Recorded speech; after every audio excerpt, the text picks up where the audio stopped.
Hey guys, a topic very close to my heart. Wisdom number 46, get future ready. So in the last few years I've been reading all sorts of research around the gig economy, and basically what the predictions are saying is anywhere up to 70% of current jobs that exist in the world today will go out and be part of the gig economy. And what does that mean? It means the idea of full-time jobs, security, stability, all the bonuses and extra bits that you get with a job, healthcare, all that sort of stuff. That will be no more as we set up ourselves as independent contractors.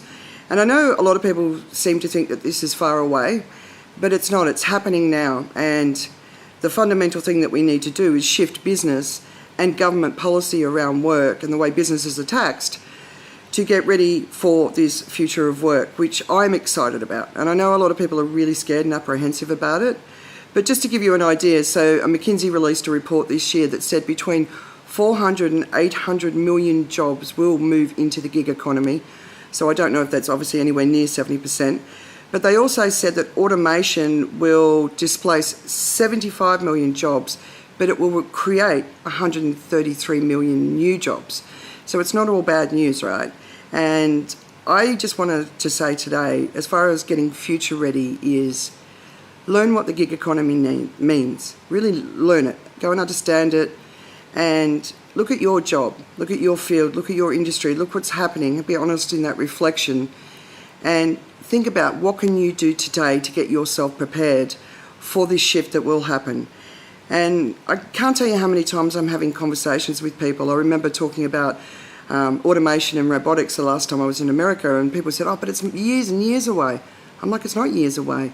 There's factories in China 100% run by robots today, because China's the sort of country that can do that. They don't have that social pushback that they get from the citizens in the countries that many of us are from. So this is already happening, and it's just a case of getting the infrastructure in place to make it a reality.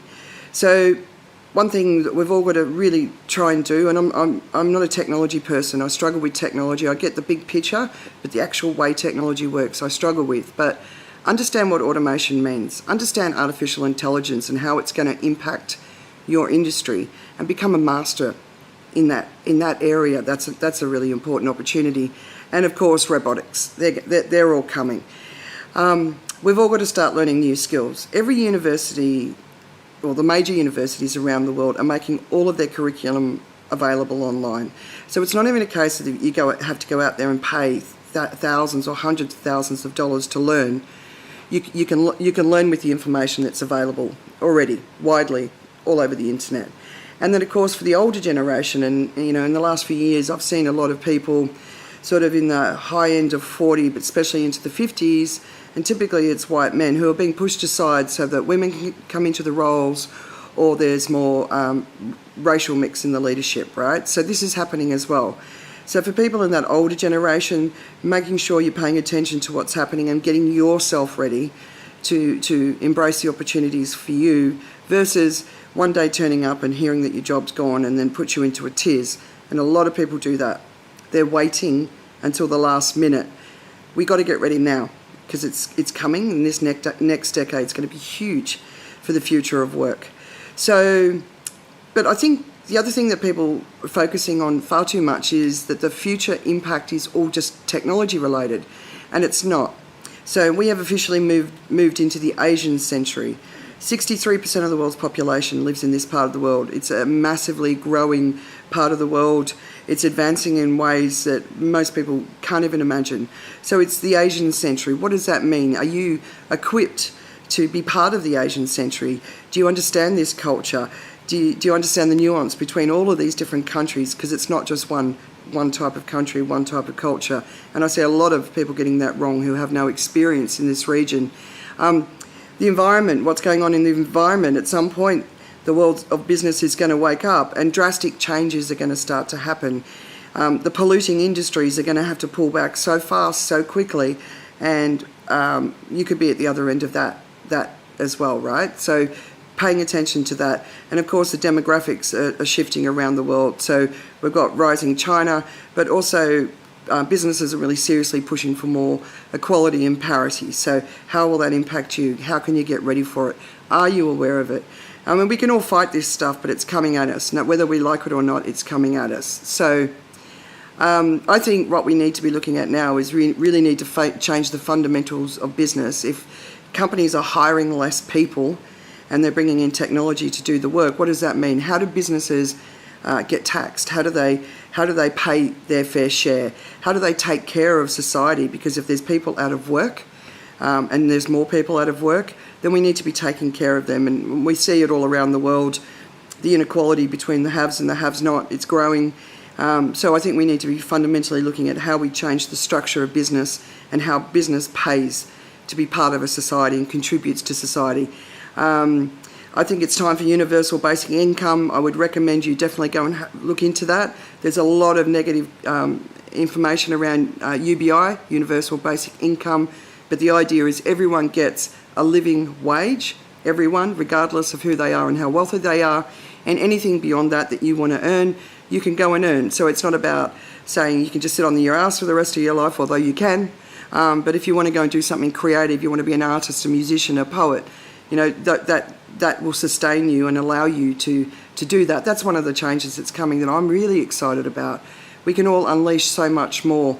You know, when I look at the world of business, I've been in business, nearly 30 years, right? And I've loved it. But in the last sort of 10 or so years, we've all gotten so busy. People have been laid off, but new jobs aren't necessarily being created. So there's fewer people doing more work. It's 24/7, always on. People are running around. They're sacrificing their time with their family. Men and women both have to work because there's not enough income to sustain families. So families are hurting time together. You know, I think we've really built this busy, crazy world, and I haven't found that what we're building is good for everybody. And people talk about us being fearful of change, but I think we've got some changes to make that are really positive. They're great. It's awesome for everybody, you know. And so the one thing I want to do is to get future ready. Like learn about it. Learn all these words. What do they mean? What does a gig economy mean? What does universal basic income mean? What is artificial intelligence, automation? What else is there? I'm sorry, I have to write these down. Robotics. There's so many different trends that are coming, and I know it's hard to pay attention to what matters, but obviously understand the environmental impact that's coming. What is that going to mean to your industry? And then the next thing is something that I really encourage people with the work that I do is own your voice on the digital stage. So as a business professional, as a professional in any field, creative, serious, have a point of view out there on the social media platforms that are relevant to your industry. If you can create your own content, great. Do videos, do blogs, do whatever.